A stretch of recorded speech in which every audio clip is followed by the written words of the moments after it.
Alright everybody, and welcome. I am Blazze Valkurm, and today we're going to be taking a look at Cornucopia. Before we get started, full disclosure, I did receive a free copy of the game via Keymailer. Huge thank you to the developers and of course Keymailer for hooking me up with a copy of the game. Check out here on the channel. So, with that said, what is Cornucopia? Well, it's basically Stardew Valley, although the art style is really interesting. Turns the game into more of a side-scroller with some 3D art assets as well as a bunch of 2D images. Kind of feels like Paper Mario in a way. And so let's go ahead and check out the beginning of the game, go over some details about the game before we move into some pros and cons and an overall rating. Let's get started. So when the game first starts, you are given the opportunity to design your character. You can choose from a bunch of different genders, and of course there is an other. There's the opportunity to choose the color of your clothing, your hair, all that fun stuff. Decent character creator. And then we get to move in and figure out our story. The story starts out finding our character locked in a block of ice, having gotten lost in an old mine and just winding up in a brand new town. Now, the townspeople here were kind enough to help us get a fresh start with a new home, a new farm, and all the essentials we're gonna need in order to continue our journey. As you make a bit of progress, we are given the opportunity to start meeting some animal companions which will actually accompany us on our journey, which is really cool. And we get to learn a bit more about the main story, such as collecting all of the different gem fruits that we're going to need in order to enter our first big boss fight. But before that, we're going to have to complete some tasks to earn these fruits by assisting some of the people around town, doing little chores, and it's not just your gem fruit main quests that you'll be accomplishing along the way. There are also these little card packs that will give you the opportunity to get little quests. Some of them are very simple, giving you the opportunity to unlock some new cooking recipes which you can use to give yourself some extra energy while you're in the mines and things like that. Others will give you little resources, and some of them will give you buffs to keep you safe while you're in the mines. And then there's the ones that give you little quests, such as defeating monsters, cutting down trees, and things like that, which will actually net you a little bit of a reward. And every time you earn an achievement or do a specific set of tasks during the day, you'll even receive little bonus items throughout the day, which is really nice. After gearing up a bit, you are able to head into the mines, where you'll face some slimes, a couple little jump puzzles in order to unlock some chests. There's even a few skeletons and spiders and one-eyed bats that will challenge you throughout the dungeon. There's many different types of weapons, including you can place bombs to break things, you can use all of your tools to break things, as well as having a ranged weapon, a melee weapon, and each of your tools actually have a special ability which you can both use in the mines and in your gardens and while gathering. Now, these special abilities, while you're chopping a tree, for example, will actually build up a nice little yellow bar underneath the tool itself. Whenever this bar is full, you can perform an action that does basically a heavy attack, meaning you can one-shot some trees, making your gathering process much easier, or use this heavy attack to actually damage enemies for a significant amount of health, which is really nice. I like that they added this in here. As for our animal companions, The animal I was given was a chicken, and we were able to take it from being a little baby to being an adult. And as you become more acquainted with your companion and build up a better reputation with it, you're actually able to ride your chicken. It's so much fun. This thing is fast. It will get you from point A to point B, and the map is very large, so having this extra bit of movement speed is fantastic. There are a ton of NPCs that you're also going to be interacting with. Simply talking to them twice a day will get you a little bit of relationship with these NPCs, and some of these NPCs you can actually date and marry and have children with, so there's a lot of depth to this game. In between all of that, you're still doing your basic harvesting. You can upgrade your house in order to have more room. You can upgrade your greenhouse so you can actually utilize this thing during the winter. And you're able to construct a ton of buildings. There's even places that you can purchase. There's of course a beach house, there's a tree house, there's a mountainside cottage, all kinds of cool places. So you have lots of options as you go through the game to really make the game the way that you would like. But after you've done all the things, you of course come to the boss fight. Now I'll go ahead and leave that here for you to check out. Now this is by no means the only boss that you will be fighting.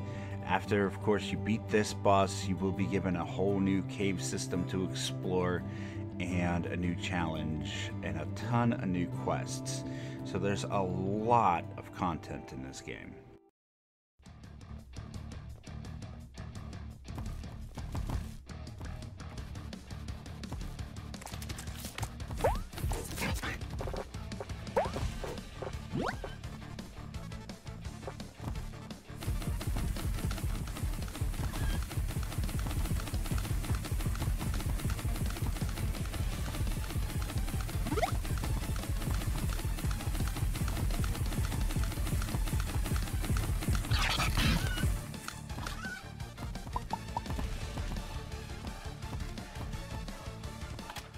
Alright, and with that out the way, we have come to the dreaded pros and cons of the game.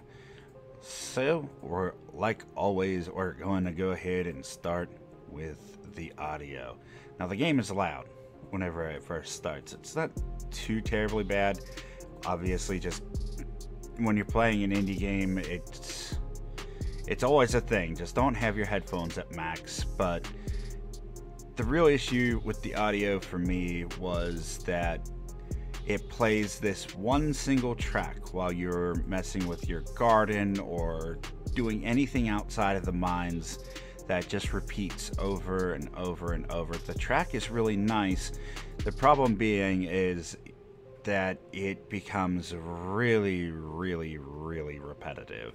And as nice as the track is, it can be a little bit frustrating to listen to after like the 60th time. Next, let's talk about the visuals. So while playing, I had no issues with any frame skips. I had no issues with FPS drops, nothing like that. The only real time I had an issue is when you're changing the gear on your character. You can actually equip yourself with different hats and different ammo types in order to go into the mines and have a little bit easier time, because this gear does give you stats that you're going to want to utilize for exploration purposes. Now, whenever you switch these items out, there is a pretty long loading section that you have to wait through in order to have this, gear become a part of your character. Not really a big deal, so not a pro, not a con, just something to be aware of. A definite pro in this section is the fact that they give you plenty of options in order to change the viewing angle of the camera. It's very, very nice. because you can have it looking directly on, looking more 3D, but with a 2D character. Or you can change this to go ahead and be slightly more top-down, isometric even. It's fantastic that they give you that as an option. And also in the visuals is just the pixel art style mixed with this 3D world that I absolutely love the art style. Just love it. Pixel art games, ton of fun. Of course, I've played Terraria and Stardew Valley, all these games that, yeah, this one felt a little bit unique with the way they have it set up. Next, we're going to talk about a little bit of the gameplay. So, the fishing seems interesting. I like the way that they have it. It can be a little bit interesting to get used to the way it works. Because of the way it works, though, it does take a long time to catch fish. So, probably not your most reliable food source. If you're needing to catch fish for a quest, great. Otherwise, maybe do something else. It's kind of like a Palinko system. I didn't mind it too much. It's better than having to play that bobber game. If you've ever played Stardew. But they also have little mini games that you can go and do at the game room. You can do chicken races, all kinds of little mini things that you can do in order to just have a bit of fun in between having to do all the gardening and things like that. So absolutely enjoyed that part of it. As for questing and stuff, whenever you're doing the main story, there's a ton of little cutscenes, ton of backstory for all the characters, and plenty of ways to find out what people's favorite foods are and things like that in order to get relationship progress with all of them. There's a ton of little cards that you can get that'll give you little mini quests in order to get some extra resources, in order to build up your farm and make some money, which is really cool. So plenty of content as far as that's concerned. So you're not gonna run out of things to do. I guarantee if you enjoy games like Stardew Valley, you know those games aren't something that you load up and play for a short time. It's very easy to get distracted and addicted to just doing all the repetitive things like watering your crops and going out to the mines and making progress. So these are all pros for sure. Absolutely enjoyed my time. And I didn't expect it to have as much depth as it does, because there's this, it might be a little bit heavy-handed with the way keeping track of your soil works. Whenever you till the ground, there's different qualities of soil, and you have to make a ton of different types of fertilizer in order to make sure that there's the appropriate minerals in the ground in order to get the desired outcome from your vegetables. And man, that is quite, it takes quite a while to figure it out. I will just say that. Luckily, while you have a billion different types of vegetables and a billion different types of items that you're going to have to get, and there are a lot of items, they do give you a storage shed right off the bat, which is actually very, very large. Huge scroll bar, plenty of storage space to store your things, which is great. Let's go over some final thoughts real quick before we move into the final rating. So one of the things I did notice is there were a couple bugs that weren't game breaking, not too big a deal. Some of the characters would walk too close to the edge of the screen and actually fall off the map and then just teleport back to where they spawned. Not a big deal. I've had issues where some sound effects would continue to loop after doing certain tasks. If you're walking whenever you interact with an object, the sound for walking will continue to play but after you exit out of the menu that you started to interact with, that sound will stop. So overall, not a huge deal. Nothing game breaking that I could find. Being able to go through this with relatively little issues is definitely a positive. And I'm not going to hold it against the game to have one or two quirks, because they did a great job with the overall product for the game. However, with all that said, what would I score the game?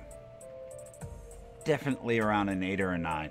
Like, I can't honestly say that I found enough wrong with the game to warrant making it any lower than that. Like, if you wanted to round it out to like an 8.5, or just say heck with it, a 9, 8's probably too low. This game was fantastic. I was not expecting such a polished experience going into this. I am pleasantly surprised.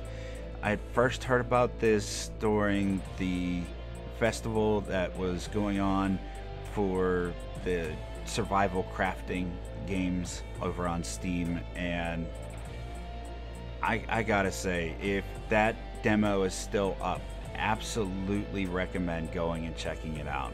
You will have a great time, especially if you're a fan of games like Stardew Valley. Alright everybody, and that is going to do it for us here today. Thank you everybody so much for stopping out. I greatly appreciate you. Hopefully you're enjoying the reviews and you'll stop back out again real soon for even more. Before you go, check down in the description for links, of course, to Keymailer as well as Cornucopia. And then all those other media links, likes, follows, subs, all them fun things while you're there. And then, take care of yourself, take care of your loved ones, stay healthy out there, and I'll see you on the next one. Bye everybody.